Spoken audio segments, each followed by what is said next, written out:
Aujourd'hui, la planète fait face à de nombreux problèmes environnementaux de plus en plus visibles. Ces problèmes menacent notre environnement, mais aussi directement nos conditions de vie au quotidien. Le changement climatique, la pollution et la disparition des espèces s'accélèrent à un rythme important. Alors une question importante se pose, comment agir pour préserver notre avenir?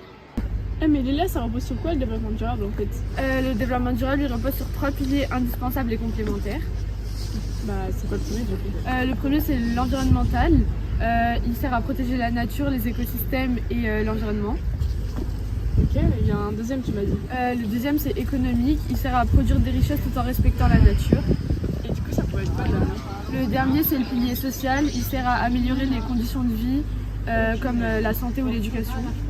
Mais est-ce que ces 3 piliers ils doivent être dans un bon équilibre là? Oui, le but c'est de trouver un équilibre durable entre ces 3 dimensions. Est-ce que cet équilibre il est respecté dans le monde aujourd'hui? Non, malheureusement il est de plus en plus menacé. À cause de quel phénomène principalement? À cause du réchauffement climatique qui entraîne des catastrophes de plus en plus fréquentes et de plus en plus intenses. Et est-ce qu'il y a d'autres impacts visibles? Oui, il y a la pollution qui va affecter les sols que nous cultivons, l'air que nous respirons et les eaux que nous buvons. Il y a la biodiversité dans tout ça?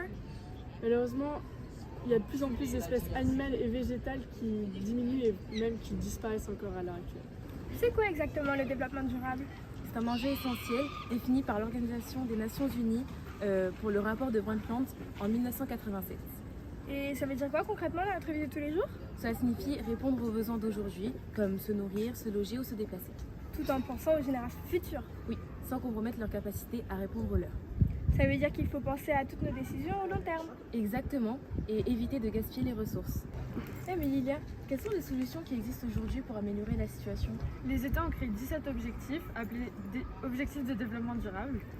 Et est-ce que nous, on peut agir à notre niveau? Oui, chacun peut agir à son échelle, même avec des gestes simples. Par exemple?